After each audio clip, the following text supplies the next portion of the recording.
What are you breaking my balls for?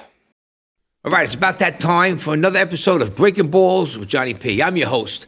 And sitting on my right, my good friend, Lou Hot Dogs Martini. What's up, buddy? Always good to see you. The Deacon of Disaster, ladies and gentlemen, Mr. Johnny Potenza. John, again, I don't know how you did it.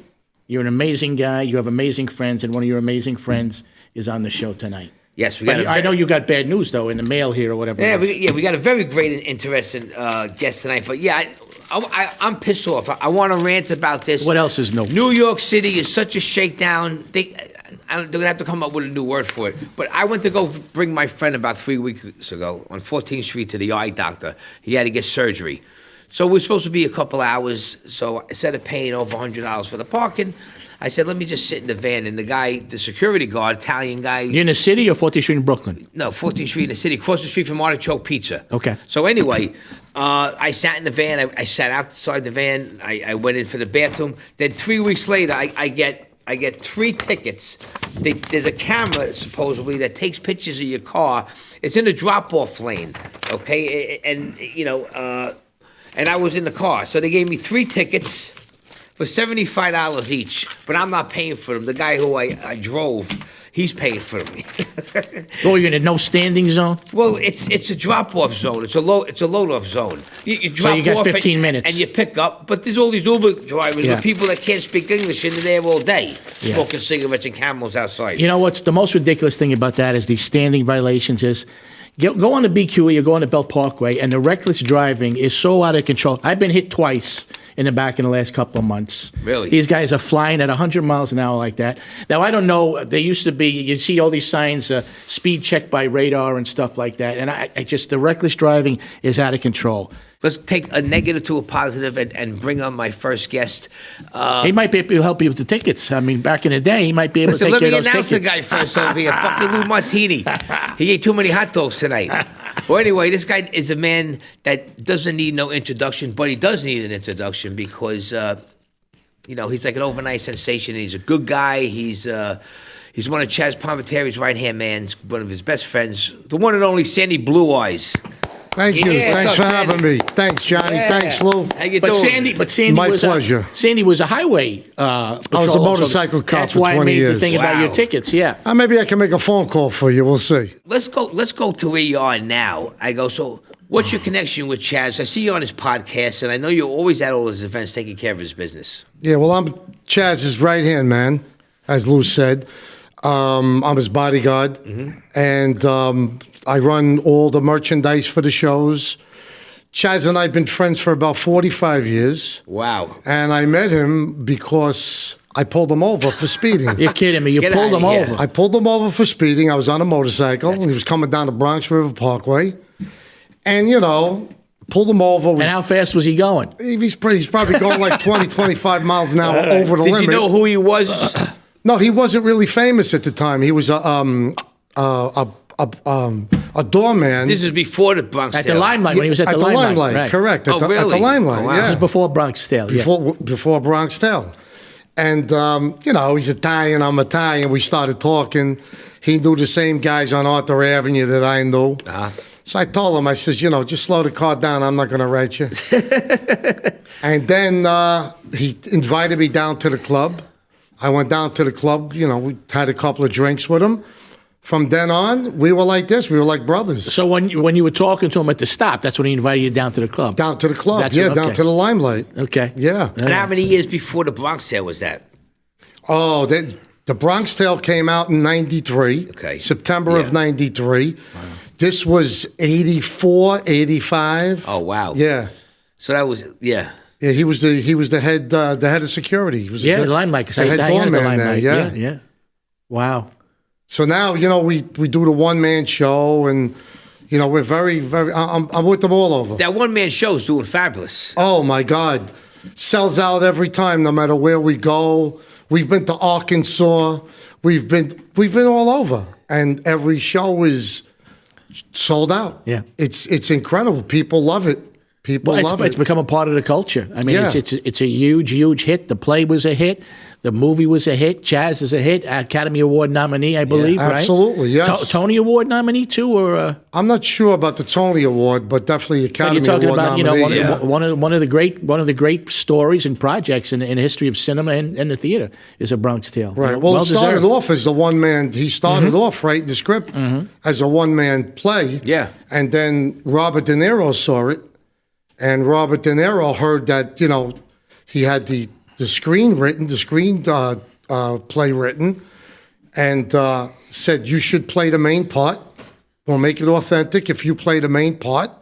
He was offered all kinds of money. He turned it down because he wanted to play the main part. Yeah. And they told him, no, you're not an actor. We need a seasoned actor. Very similar to the Stallone story. The studio Very was going to similar push names on right, you, but exactly. Chaz stuck to his guns, and thank God 100% for that, correct. because the rest is history, as they say. And De Niro on a handshake played his father in the movie, and the movie skyrocketed. Yeah. I remember when it came out.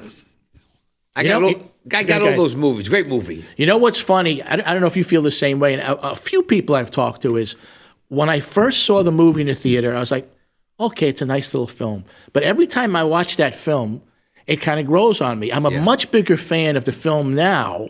And I know some friends of mine feel the same way for some reason. I know the film will grow on you. I'm a lot fonder of the film now than I was when it came out, and I don't know why. Well, I'll tell you what. You realize it's not about gangsters, technically speaking. Yeah. It's about a father It's and a son. father and son story, yeah.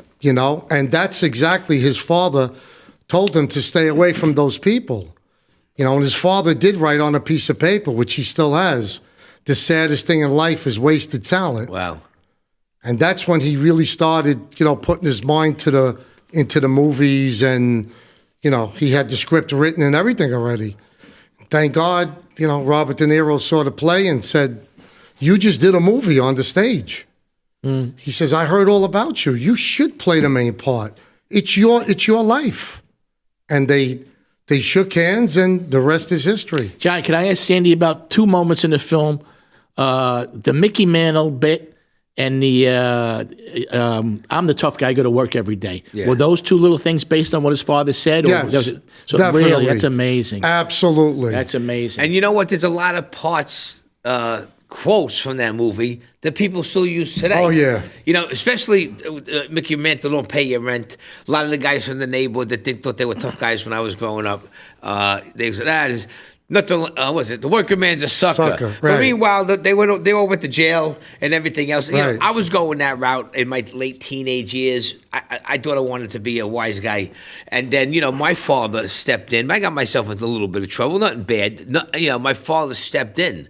My father, got the bull by the horns. He threw me out of the house because he knew what I was doing. He set me up with a court order of protection. And I'm not scared to say it because maybe some kid will see this and say, wow, I could get out of that. And, well, people like your dad, and like my dad and Chazz's dad, that's old school. Yeah. Like myself, old school. Yeah. My father cried when he got me arrested. I remember when I was going away. Of course. And, it took a little struggle for the cops to get me in the car. Of course. But he was, I don't want to get too crazy with the story. Well, it's tough love. And you're very successful now. That's fabulous. Listen, it's not easy. It doesn't come easy. No. The percentage rate, you know how it is. That's right. And you are considered the working man. Lose the working man. The man that goes out there and earns the money. Yeah. In a clean-cut way. We broke our asses working in the construction. That's right. Blue collar. But you know what? At the end of the day, you could go to sleep nice and easy. That's right. You're proud. You break your ass, but it's good to make that hard-earned money. Listen, I did 20 years with the motorcycle division of the New York City Police Department. Did you wear the high boots or no? Oh, yeah. Yeah? The high boots, the leather jacket. Oh, yeah. Did you ever get shot at? No. Almost. God bless. But no. We got bricks thrown at us from, I was in the Bronx. So the Cross Bronx Expressway, the kids would throw the bricks and the cinder blocks. Oh, yeah. Yeah, because we were talking, my father worked in Bedford-Stuyvesant. Bed-Stuy. That's why I was born and raised. And they used to light fires, and then when the firemen used to come, they used to throw freaking bricks off the thing of them. Well, that's why the fences now are curved. Remember that? I think it actually happened in the Bronx, too. Some woman got destroyed. A kid threw like half a boulder off one of these things, and the woman's face got destroyed and killed. And her daughter survived. Her daughter was in the back seat. But that's when they started making the fences. The fence, right, I think that correct, happened here in New York. That was again, that was one of those things that kids were doing for a period of time, getting their kicks. When I was on the force, I was on, you mentioned 14th Street before. Yeah. I was on 14th Street, Union Square. Oh, wow. And I pulled this woman over. I don't know if she was a woman, back in those days. But anyway. We used to call him a shim. You know, if it's a shim, shim, that's correct. Right? Back in those days, That's a good one, we didn't tolerate any nonsense. Yeah. So I pulled her over for going against the light. There was a green vertical arrow. She was supposed to proceed in a straight direction. Instead, she made the turn. So I pulled her over. She had the window halfway down. It was a Cordoba. Remember those Chrysler Cordobas? Mm-hmm. Yeah. So she had the window halfway down, and she gave me her license and registration. And I says to her, this is the only time, this is the truth, that I ever had to put my hands on a woman, because I would never do it. So she reached out of the window after she handed me her license and registration. She had a Whopper. She was eating a Whopper. And we used to wax the leather jackets like you just mentioned. Yeah. She got the special sauce all over you? Is that what She took the Whopper and she all over my leather right here. So I closed the summons book. I took the nightstick out and I broke the rest of the window because she only had it rolled halfway down. And I pulled her out by the cheeks of the window of the car. Oh, yeah. And then, of course, I had to call a car because I have the motorcycle. And I had to arrest her. We never messed with the state troopers. And where were you, in Suffolk County? No, I was in the Bronx. Okay. Oh, that's where you were? How'd you wind up at 14th Street? I'm sorry? How'd you wind up at 14th Street? Because back in those days, we covered the Bronx and Manhattan. Ah, okay. So, if you were assigned to to a couple of the streets in Manhattan, it's usually we were on the highways because we were highway patrol. Yeah. But that particular day, the chief and the captain, they wanted summonses for the people making illegal turns on 14th and Union Square. So that's what I was doing there. So what was that, the Bronx River you were on or no? Yeah. Oh, yeah. The precinct is right on the Bronx River. Okay. Right across from the Bronx Zoo. I tell you, Sandy, you look good. You're always dressed to the nines. Thank you. It's very nice. You I remind me of appreciate that. back in the day, and you probably know, because we're about the same age. Back in the day, Columbus, Thursday night was the Italian Actors Night when everybody would walk in. Oh, yeah. Everybody say hello. But the one guy, and you always remind me of him when I see him, because you're always dressed to the nines, was Armand DeSante. When he walked in, he'd be dressed to the nines. Everybody's like, oh, look at Armand. That's a movie star. We were just with him on, I was in this film called Gravesend. It's a series. Yeah. And Armand is in there. And I had the pleasure of having dinner with him. And as a matter of fact, I had my beautiful girlfriend with me, and she was all excited to meet Armand DeSante, Yeah. Took pictures together.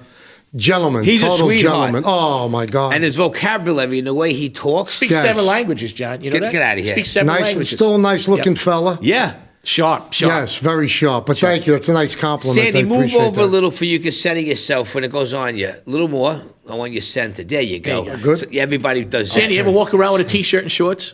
Yeah, when I'm home working on the cars. Because I've always seen you dressed to the nines. Yeah, no, I'm working. Everybody asks me the same thing. I still wear dungarees during the day. You got it. Not jeans, Because I've never seen them dungarees. dungarees. Speaking of that, do you have a tailor or no?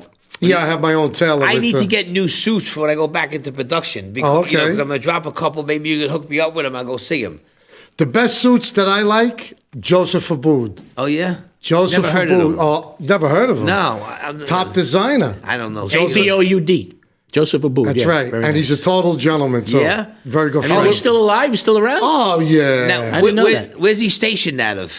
He was in Manhattan, but he just retired. Does He still has suits out there. Does he give you the wise guy discount or the Star's actors discount or what? No, Chaz and I are very dear friends with him. He's a John. He comes to Chazz's shows. Oh, yeah? And as a matter of fact, January 28th at the AMT Theater, Okay. Chaz filmed the play as a movie now. No way. Absolutely. Oh, beautiful. So this January 28th We're there. at the AMT Theater in Tribeca. Tickets are still on sale. Okay. Anybody, whoever wants to come. And there's going to be a lot of people, a lot of stars there, and it's going to be fabulous. Nice. Congratulations. Yeah. And the shows, while I'm talking about Chaz for a second again, the shows, all the people have to do is go to chazzpalminteri.net. Okay.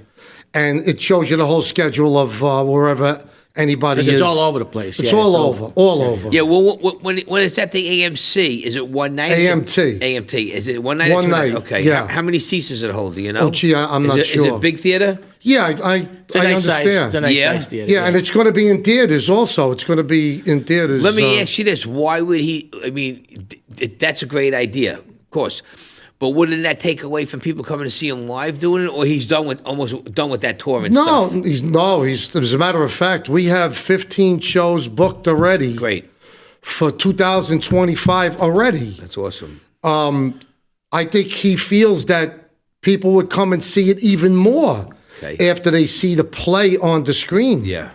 And it's the special effects in the play. There's music. It's fab. I've seen it already. It's fabulous. Awesome. Who directed the film? Sandy offhand? The film version, you don't know? No, I can't think of his name. I'm sorry. That's okay. No, I can't think of his name. You know who we're friends with? Well, I'm friends with. I know he's friends with one of them.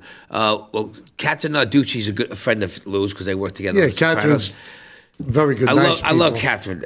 She's the best. And then Tara kind of. Tara. She's a sweetheart. Yes. She's a little firecracker. That one. Tara, and I love her husband Mike. Mike's a good guy too. Yeah, I don't know him. I only met him in passing. No, but I tell you, top quality people. Yeah, she's a sweetheart. I think right now she opens for Vic DiBitetto. Yeah. Good friend of ours also, Vic. I had Vic on the show years ago. Funny story. We're going to break some balls on this one, so I'm going to take it over. Break Vic's balls a little bit? Yeah, I'm going to break Vic's balls. Vic's a Staten Islander. He's hilarious. So I started the late night with Johnny P show. It was from 2008 to 2018, and then retired it.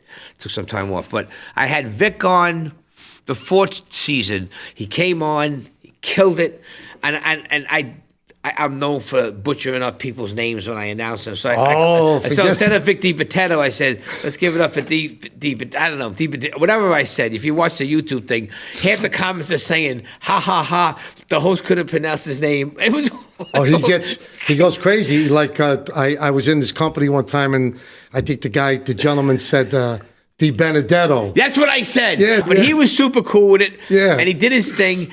We sat down. I go, sorry about that. He goes, don't worry about it. So we had a good rapport. We got a lot of hits on the YouTube channel. I tried to get him in. A couple of years later, he started getting bigger. Then he started dealing with this his manager, Russell Best. And I'll call it. I know Russell. Russell, I got to say this. But then Russell told me, he talks like this. He goes, Johnny, if we did it for you, then we have to do it for everybody for free. Yeah. He goes, but I can get you a discount. I go, listen, it was a public access show. I'm not even getting paid. Then I seen him. And I see him. Then I ran into him at Willie DeMayo's events. And then the first time I saw him, I go, hey, Vic. He goes, what do you see? I go, let bygones be bygones. Vic goes, that's what I say. Willie DeMayo. Yeah, Willie's a good friend of ours.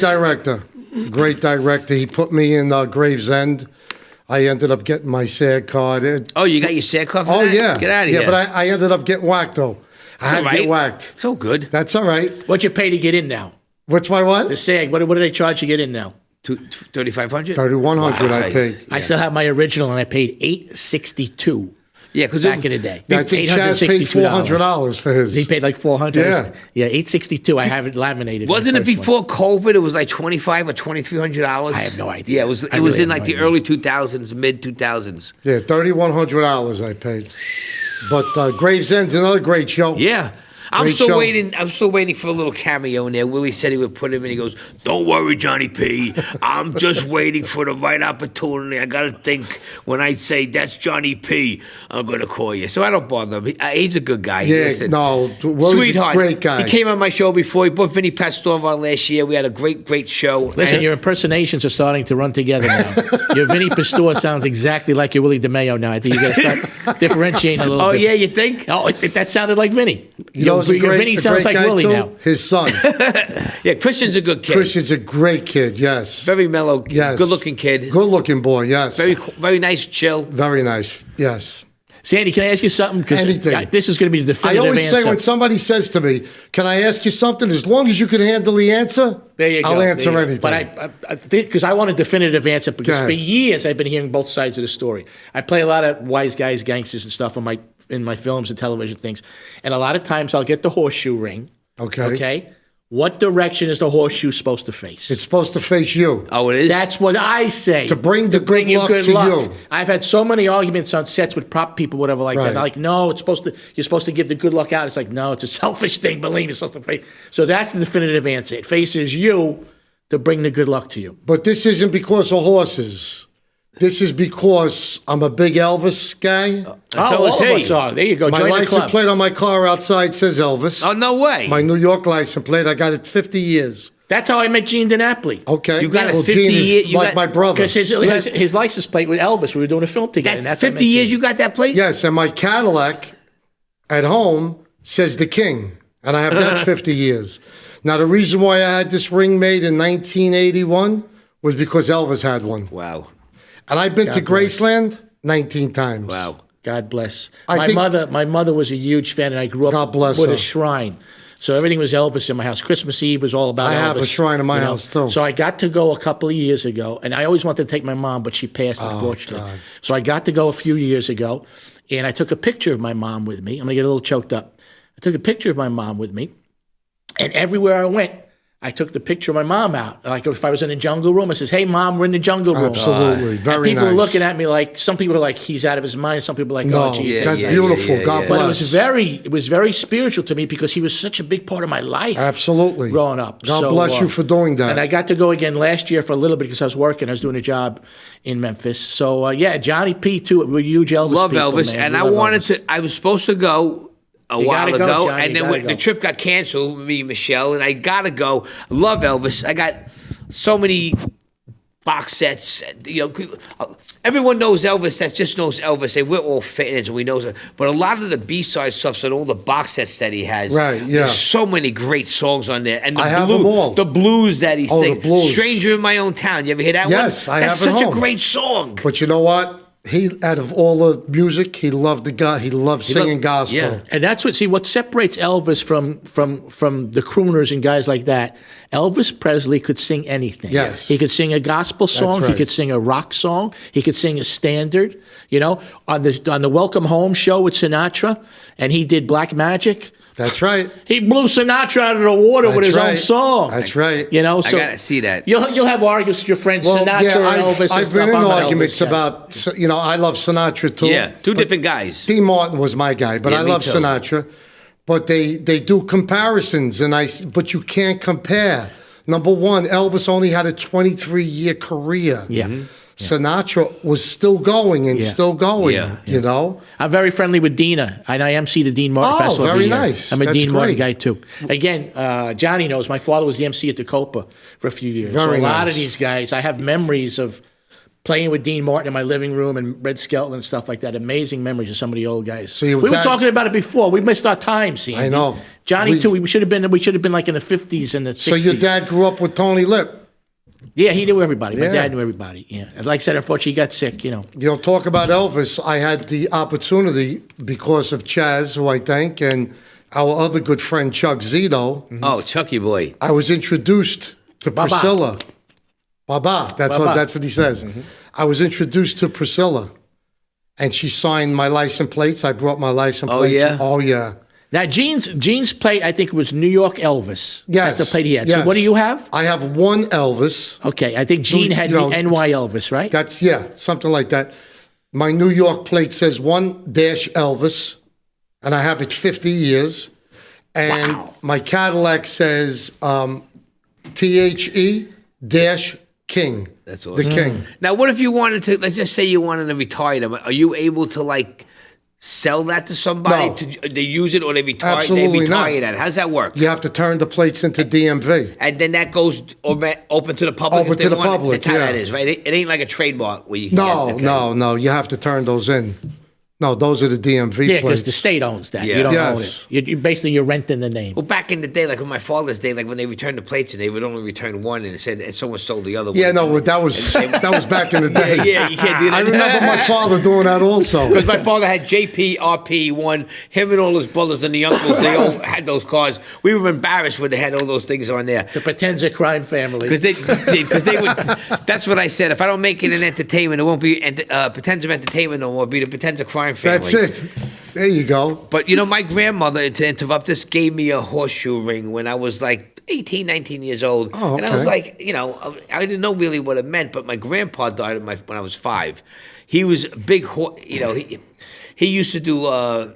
He was involved with the betting and the booking down on 18th Avenue, and he was a big horse guy. And, so that's why she gave it to me, because my grandfather was the firstborn. And I got pictures to remember. You don't have it on, though. Why No, don't you wear because it's in my jewelry box. Ah, you got to wear it. I know. Because then I got to put my gold on because it's gold. Because then I used to wear yeah, you silver. can't mix gold with silver. It's No. either got to be all No, you silver or can't, gold. but- Only the Irish guys do that. But I tell you what, I spoke to a big designer, and they said that's out. So I wear. Well, yeah, everything is in now. See, the silver with the silver, but Okay. the side of the ring over here is gold, but I still have the silver on to Hey, match the 15 outfit. years ago, maybe 10 years ago, if you wore a pair of brown shoes with a blue suit, they'd send you back home. True. Like, what are you doing? Now, like, for example, now I got brown shoes on today with blue jeans stuff. Everything goes. Yeah. Everything goes. I just went over this with somebody. They asked me my opinion about brown shoes with like a blue or black suit. I said no good. Yeah. But that's me. I'm old school. How are you with your ties? You pick out your own ties? My Oh, yeah. honey picks out my ties. I'm Oh, no, terrible I at picking pick out out my ties. Johnny, you wear ties at all or no? You know what it is? I used to, but like when I do my late night show, I kind of wear what they call the Hollywood look or the red carpet look, but where like, you could just wear a suit and have the couple of buttons open. Right, yeah. And it's more relaxed. Me, I'm very I went to Catholic school and they So did I, yeah. got left back in 3rd grade. And then 4th grade, they told my parents, "You're wasting your money. You might as well get them out of it." That was What a the best- surprise. The best thing they ever did. But like, I was so bad, they got me the clip-on tie. And I used to, the nuns used to bust my chops all Oh, the yeah. time. They hit you with the pointers and everything. Sit in the corner. I used to, they used to call me shirt tails because my shirt used to hang out. And you look like a bum. Get in the corner. But you know when I pick out a tie, it's got to come with a pocket square. Always pocket square. Always a pocket square. You have to. Yeah, that's old school. It classes it up. It finishes it off. Yeah. My father used to make my ties all the time, and I miss that. I was like, "Dad, make me the tie." He goes, "Come on, you don't know how to do it yet." And then he would make me, and I keep the ties, and I have all the ties already made. Yeah, and I just put it around that's my easy. Can you make one now or no? Yeah, I can make one now. How about a Windsor? Can you do a Windsor? No, what's that? The Windsor is like the double. Can you do a Windsor? I could do a You Windsor. can do a Windsor? Yeah, Why do I even absolutely. ask? Why do I even Well, ask? then they used to do that back in the day, like in the Irishman, the movie. They had the fat ties. Yeah. Well, in the 70s, right? Yeah. The 70s Yeah, was Well, they had the Windsor. big collars then too. I loved it. I loved it. Like I a missed that. Goodfellas. I missed Yeah. the big Yeah. collars. I missed those. You can't get those anymore. Yeah. See, but there's one thing you're not picking out. Tie bar. Tie bar. I saw it right away when you came in. I Old said, he's got school a tie bar. You got to have it. So everybody, we're having a Right lesson there. now on old school ties and how to tie. Any of you young millennials that don't even wear a tie, whatever you do, they don't even own suits. They barely wear their pants. Their pants are below their ass usually. Yeah, the they don't kids own, today. they don't own any belts either. You got to wear. If you're gonna, you never get a second chance to make a first impression, and that's how I was brought up. Yeah. So it's either a suit or a sports jacket. Yeah. Sometimes I'll wear the open shirt. Yeah. But I like to. So anytime I've seen you in public, you've been dressed to the nines, Thank baby. you. I give you credit. Class Thank act. you. The Class air act. conditioning works good in your car, right? Oh yeah. Oh yeah. That's right. I've never seen him sweat. Is he human? Johnny, I've never seen him sweat You either. know the old saying. You never let them see you That's sweat. right. That's right. That's right. great. Because when I used to have to wear suits and I only had the work van to use, I used to put the suit in the car. Once I got to wherever I went, I would put the suit on, go into the bathroom because I Right, didn't want to yeah. sweat it all up. And No, get that's true too. You hang the jacket in Yeah. the car also. Yeah. Yeah. Sandy, what is the, because I know you said now, you know Chaz, 45 years? 45 years. And how long have you been like his bodyguard? Because you are his bodyguard, right? I'm going on. Oh, yeah. I'm going on about 20 years. What's the closest thing you would say to like a dangerous situation or the closest to? Do you ever have to get physical with anybody with Chaz? Almost. Yeah. Almost. I'll tell you the truth. The people are so nice, and he's very nice. He doesn't turn down a photograph. Right. He doesn't turn down an autograph. Right.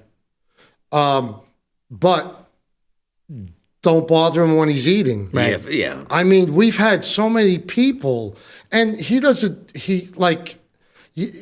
for what I do for a living now with him, you have to be careful. He's one of the biggest movie stars in the world, okay? You have to use a lot of this, some of this, before you use these. Yeah. And before you want to take this out, because this will only get you in trouble. Yeah, of course. So, I'm very professional. I'm always a gentleman, It's just that when he's eating, people want to move their hands in front of his face to shake his hand. See, that's unprofessional. It's disrespectful. It's disrespectful. You don't bother someone when Right. they're eating, because what do you expect them to do? Right. So I have to get up, whisper in the ear, and these are adults. Whisper in the ear, just let him eat. When he's done eating, he'll be more than happy to accommodate you. So you really haven't had anything that crossed There was the this line? one. There was this one fella. We were talking about working out before. Yeah. He was drunk. We were in Atlantic City, and Chaz and I have this thing where we go play the roulette table. We throw $100 each on the table. We play our numbers, and this one guy come over, drunk as a drunken whatever. Fool, good word.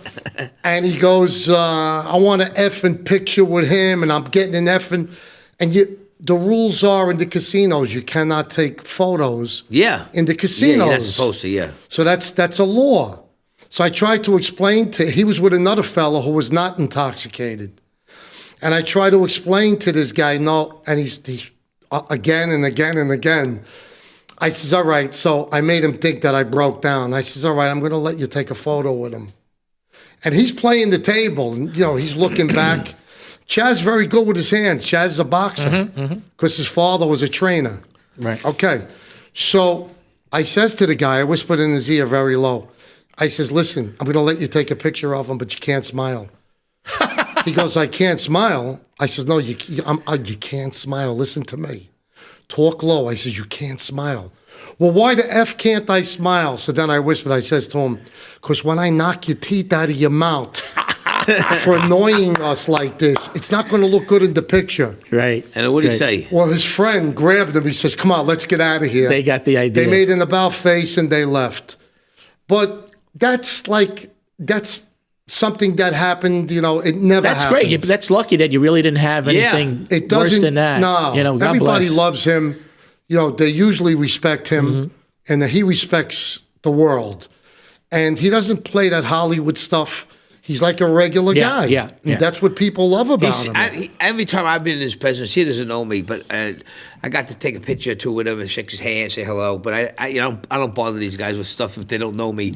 But he was always pretty much seemed like he was just very on the down low. Yes. Yeah. Well, you met him at the Hilton that time. And at the Chiller Expo. At the Chiller Expo, And I saw yes. you guys use them. I don't bother nobody until I get to know them. Then I want to hang out. Then like, where you guys going? Okay, cool. But I don't, even if I knew you, I'm not gonna, unless I get the green light, I just don't do that because it's unprofessional. Yeah, most people ask me if it's okay, and if it's just a photo or an autograph, I usually tell them, sure, I'll tell them, Chaz, they would just like absolutely. He accommodates everybody. I mean, he always says, if it wasn't for the people, like where would the stars be? Where would the singers be? Yeah. No, it's true though. You have to have an audience. You know what it is, and it's very hard to be humble all the time because of the public. It's they're overbearing, you might say, right? The lack of common sense is amazing. I totally forgot when I met you before backstage. I almost did a play with Chaz. Oh, is that There's a right? Richie Viteri play that I've done a couple of times that he saw me in called Gangster Apparel. Oh. And there was talks at one time of me and Chaz doing that. That's right. That's got I to have be. to mention that to him. That's got to be about 20 see him. years ago. And then all of a sudden, Tony Danza wanted to do it, and I was getting bumped for Tony, but they never did it as a play. Yeah, Tony's lately. a great guy too. He was at the Hilton that Yeah, night. he's a pisser. Oh yeah. He But Richard Viteri, Gangster Apparel. I'm really going to good write show. that down before I leave. I'm going to just mention totally it to forgot about Chaz. Tony's been coming to those Teddy Atlas foundations for a long time. He's hot and cold. You piss him off, forget about it. But yeah, I seen him in action. One day, one guy was busting his chops. This is about 4 or 5 years ago. Funny story. And he kept going to Tony Danza. Oh, could you sign this? Okay, good. No problem. Guy goes back 10 minutes later. Oh, this is for my son and for my niece. Okay, comes back in. Goes, I got these other ones. He goes, how many fucking family members you got? Yeah. He comes back one more time and goes, listen, pal. I go, come on already. I go, I'm trying to eat. It's enough. I go, get the fuck out of here. You got enough autographs from this guy. I go, get out of here. And then he left, and Tony Danza goes, I like you. Yeah, there you go. And then that was it. I was just there. I just jumped into character. I said, let me just jump into this friggin' thing. Tony's no joke either. He was a Golden Gloves fighter. Yeah.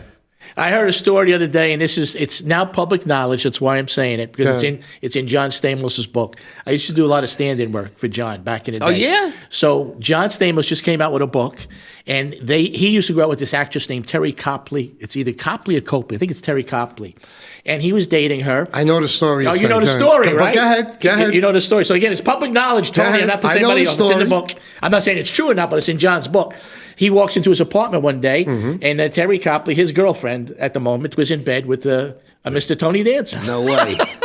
I think I heard something like that. Yeah, it's in John's book now. Did you read the whole thing? I read part of it. And I didn't know you. And I know you a long time. I didn't know you stood. What year was this? Oh, this is the the last time I stood in for John was on the Howard Stern when movie. you were good looking or no?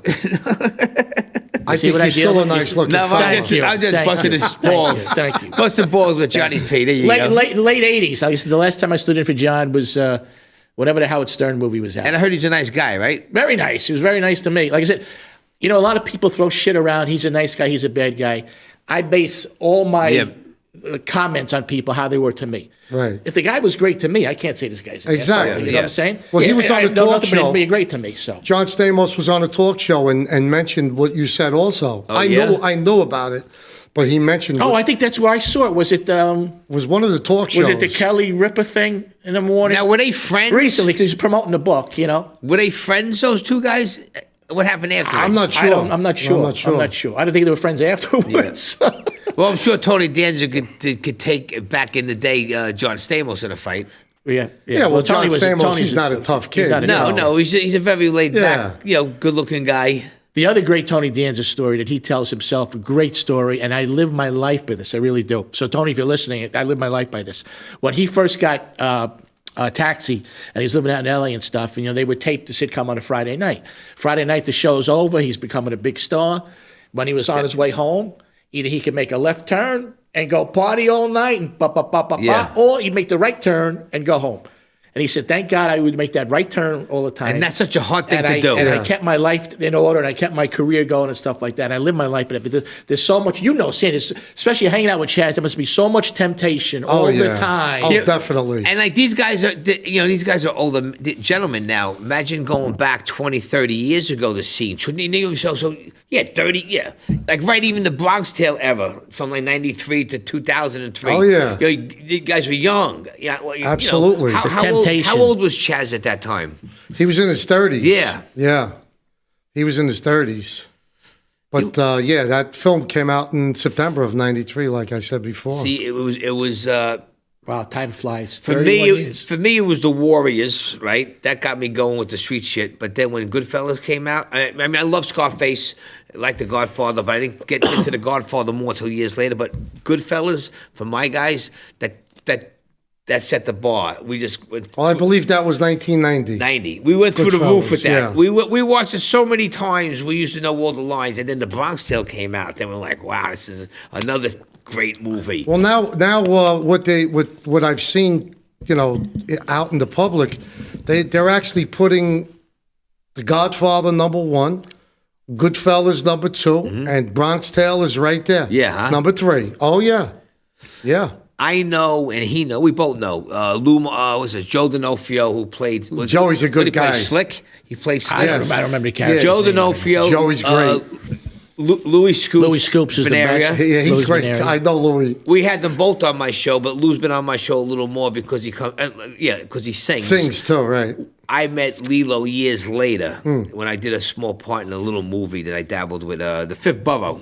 Yeah, I've had the pleasure of working with Lou many times and Lilo. Me and Lou actually played brothers, if you could picture that. Oh, is that right? We did a bunch of promos for Nickelodeon Channel. It was very, very funny. And actually, we're talking at the time like, wow, these guys should have a show. But of course, it didn't happen. But we played brothers at one time. Yeah, he's a good guy too, Louie. Yeah. And you know why they call him Scoops? It's not because of the physical thing. Do you know why? Yeah, because his family owned an ice cream Exactly. place. People probably think because he has a well-intended nose, as they say. No, because his but family it's because owned of the an ice cream. Yes. And he's a sweetheart. Oh, gentleman. The nicest guy in the world. Yes. But Joey D'Onofrio, love him. I love him. I could do a good impression of him too, but He's a great guy. I don't know why Johnny P busts my balls all the time. He goes, Johnny, I was on your show. I got the most ratings. So, you know, you got to have me on again. Very good. He is good. Better than you, Willie DeMeo. Very good. That was good. Very good. Well, he mocks people with the best of them. Oh, yeah? Me? Yeah. He'll be doing me one day now, right? No, but I love all these guys. I mean, you know what's cool? I grew up watching all these movies, and then I wound up being friends with a lot of these guys. And it's just like something like it's they're my friends, or even though they're not my friends I see all the time, but you know, they help me out by coming on my show because I'm just a knock-around guy. And it's like, you know, you never thought this like years later, and it's just so cool because those are my new network of friends. And I would love to see everybody more, but we don't because everybody's all over the place. But when you call them on the phone, you know. When I first moved from Brooklyn to Long Island, I had a good friend who his father was involved. Mm-hmm. And his father knew Sonny Bamboo very well. Oh, yeah. So as a young fella, I was in the Bamboo Lounge. Uh-huh. Mm. And I tell you a quick funny thing about that. He's passed on now, but Sonny Bamboo didn't appreciate the part in the movie where they hit him with the whiskey bottle. Oh, really? He said that never happened. What, in the bar? Yeah, when they were all sitting at the table. When Tony Darrow was playing him. Oh, okay. And he comes up and he says, you know, you got to pay the bill, basically. Yeah, when Joe Pesci hit him in the head. Right, Joe Pesci played Tommy DeSimone. Right. Okay? Tommy Karate, right?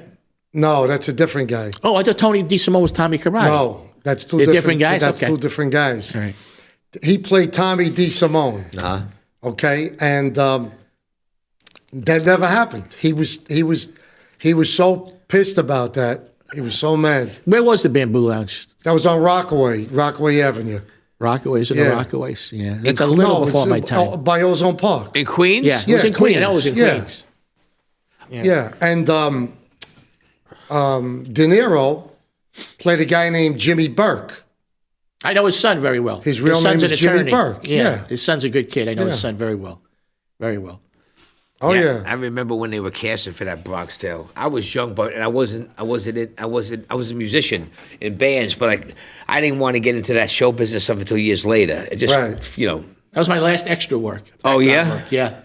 Yeah, and they were shaving my head. You know, they said, well, you cut your hair, it's a period movie. And I was like, okay, you think you're just going to get a little trim. I'm sitting in the chair, and all of a sudden I feel the razor. The guy was going to give me a crew cut, like shorter than yours. I was like, whoa, what are you doing? What are you doing? He says, well, they said period hair. I says, yeah, but I didn't agree to a crew cut, like a military cut. No, I'm sorry. I see, And I got up, and I left. That was for Bronx Tale? No, for a Bronx Tale. For Bronx So Tale? you don't want to work? We were shooting Astoria. Yeah, right. Yeah. But that scene was 1960. Yeah. Yeah, So so I agreed to a haircut, but not a military. Oh, I see, The guy was shaving my head. So you didn't work at all? No, I left. I quit. I left. See, that was filmed in Astoria, but there was only one scene that wasn't. Do you know what scene that was? That was not shot in Astoria? That was not shot in Astoria. In the horse track? No. Let me guess. Well, of course, yes. But Yeah. I'm Belmont talking is about a Belmont. street scene. I give up. Okay, The funeral you see- parlor? Yeah, well, That was the Bronx, wasn't it? no, that was Astoria also. Really? Okay. Nothing was filmed in the Bronx. Okay. Wow. Where they throw the Molotov cocktails? Yeah. Gravesend, Brooklyn. Oh, really? Okay. Yeah, Wow. What a scene that is. That's a Gravesend, tremendous scene. Brooklyn. Wow. And the motorcycle guys, those were Hell's Angels. Chuck Zito got them for Chaz I and De Niro. figured that Yeah. Chuck would get those guys. Yeah. Yeah, we see Chuck all the time every year at The best. at the Chill Baba, Expo. Baba, hey, Baba. Been trying to get him on my show forever. You know how he is when you ask him a question. He's like, he smiles. His mother and myself, we have the same birthday. Oh, really? Yeah. Chuck's the best. He has some book. That book. Did you read it? No, I didn't read it, but I'm going to get it. A lot of real cool. He had some life. Oh, yeah. Good, good and bad. But yeah, he rolled with a lot of good people, a lot of hot women. Well, he was the president. You know, it's public knowledge. Yeah. He was the president of the Hells Angels Manhattan chapter, New York chapter, for 25 years. Yeah. That's a life within itself. That's a hard position. That's rough. And he still looks like oh no, he works out. Oh yeah. You know, when I hit him in the back, it's like hitting a billboard. Oh yeah. You know. No, listen. I took down a lot of tough guys in my day. You got to hit that man with a truck. Yeah, yeah. He ain't going nowhere. I'm telling you. I mean, he's famous for knocking people out. Oh yeah. Claude Van Damme is one guy. He's knocked out a few guys. There's a very interesting documentary on the Hells Angels on now. Very interesting with the East Coast versus the West Coast Wars. yes. What is it on? I thought I saw it on YouTube. Oh, Really, really wild But nothing about on how his- the different factions did not get along. Might be on Discovery also. Yeah, and Discovery did one about the people. There was a Hells Angels chapter up in Montreal. Mm-hmm.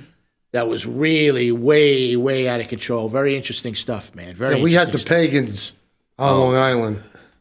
yeah, the pagans. Yeah. With no shit. But there was always a war between the Hells Angels and the pagans also. Mm-hmm.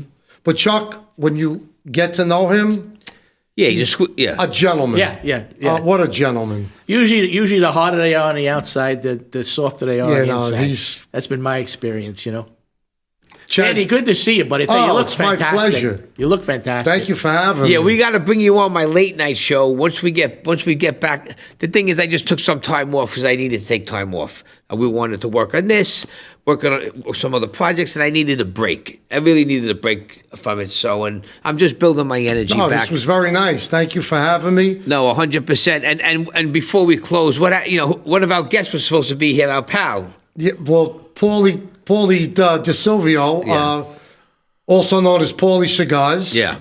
He has the cigars out, Collogial cigar. Yeah. Him and Chaz. And they also have the wine out, the Chaz wine. And how's the wine? Is it good? Oh, it's delicious. Oh, yeah.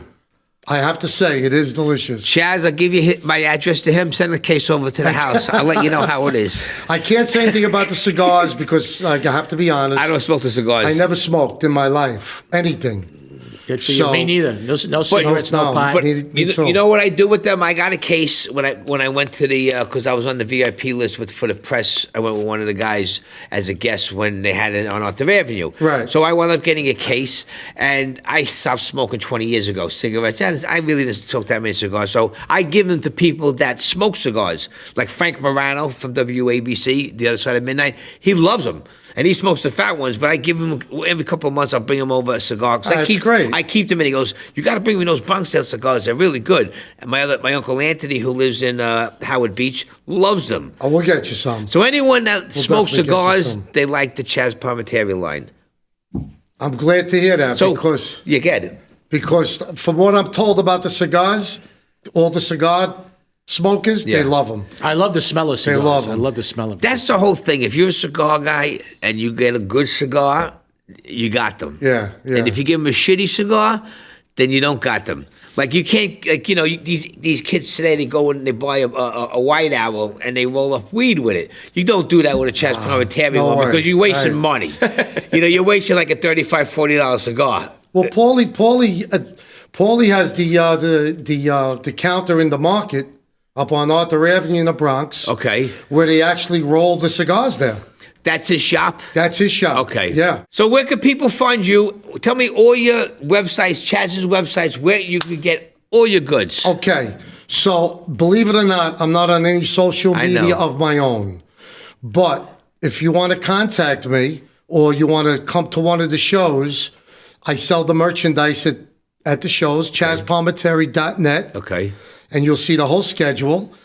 But I'm always on Chazz's Instagram, TikTok.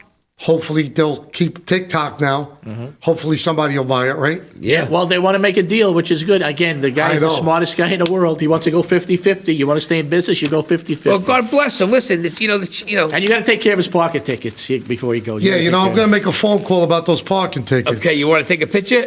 I'll send you a picture. I'm going to take the paperwork that you have in your hand with me. There you go.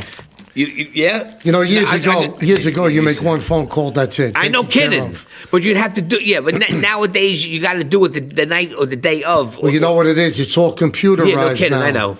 So once they hit the computer, it goes right to headquarters. Yeah. And it's all documented. Look at this, Sandy. You know, Look at that's- this. I'm standing right on the left side. This is crazy. They didn't have this. Well, they didn't have any cameras back in my day when I was on the job. But this is crazy because even if you're with your vehicle and one of the uniformed cops or traffic agents asks you to move your car, you move your car. Yeah. Now they have the cameras and they're making you pay for this because the camera took the picture. Do you know there's cops that incredible. were passing me, and I was there, I figured they were going to stop, but they didn't.